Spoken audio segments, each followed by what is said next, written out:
தீபம், விளக்கேற்றும் எண்ணெய் மற்றும் அகர்பத்திகள் ஒரு தெய்வீக அனுபவம்.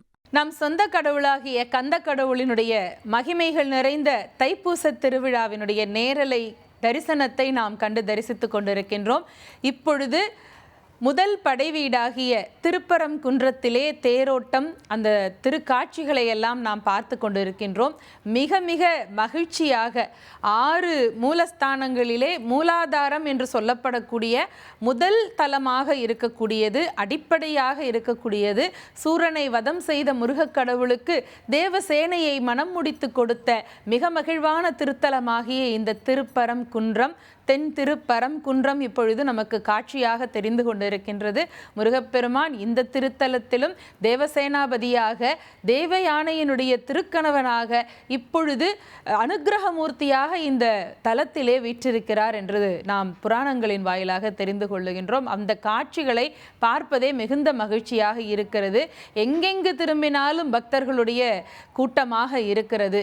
நாள் என் செய்யும், வினைதான் என் செய்யும், என்னை நாடி வந்த கோள் என் செய்யும், கொடும் கூற்று என் செய்யும், குமரேசர் இரு தாளும் சிலம்பும் சதங்கையும் சண்முகமும் தண்டையும் தோளும் கடம்பும் எனக்கு முன்னே வந்து தோன்றிடுமே என்று சொல்லுவது போல, எந்த நாளாக இருந்தாலும் அந்த நாளெல்லாம் கந்தனுடைய வேள் வந்து நம்மை காப்பாற்றும் என்கின்ற அளப்பரிய நம்பிக்கையோடு பக்தர்கள் கூட்டம் இப்பொழுது தேரினுடைய வடம் பிடித்து இழுக்கக்கூடிய காட்சியை நாம் பார்க்க முடிகின்றது.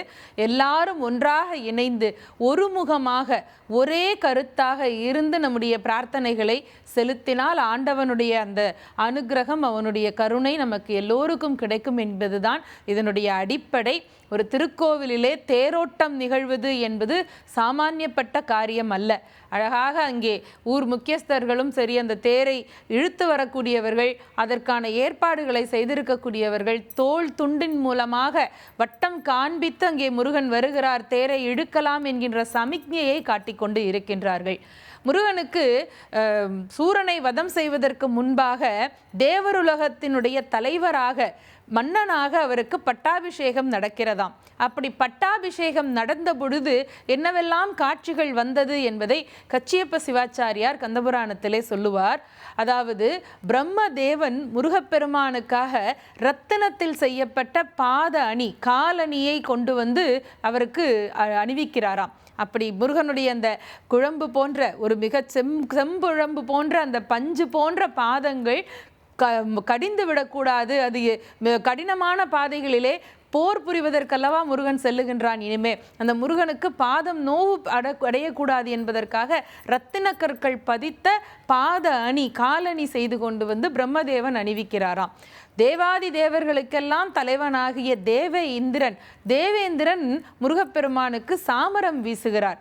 அக்னி தேவன் அங்கே தீவட்டி பிடிக்கின்றார். வருண தேவன் அங்கே காற்றினை மிக மென்மையாக வீசும்படி காட்சி தந்து ஆணையிட்டு கொண்டு இருக்கின்றார்.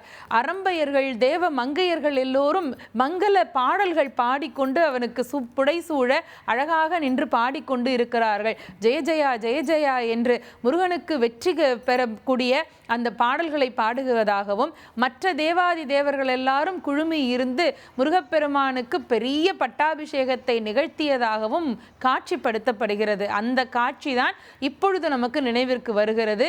அழகாக கைலாய வாத்தியங்கள் வாசிக்கப்பட்டு கொண்டு இருக்கின்றது.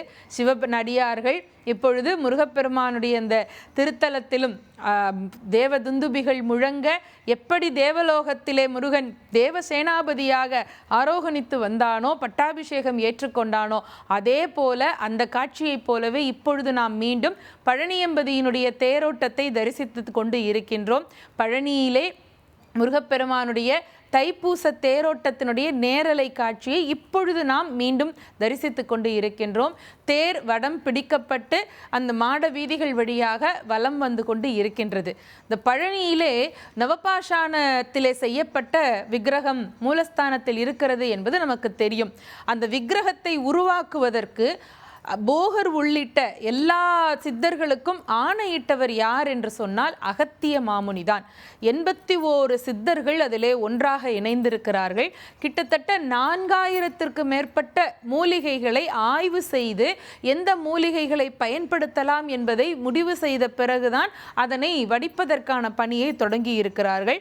அதில் தேர்ந்தெடுக்கப்பட்ட 9 பாஷாணங்கள். பாஷாணம் என்று சொன்னால் விஷம்.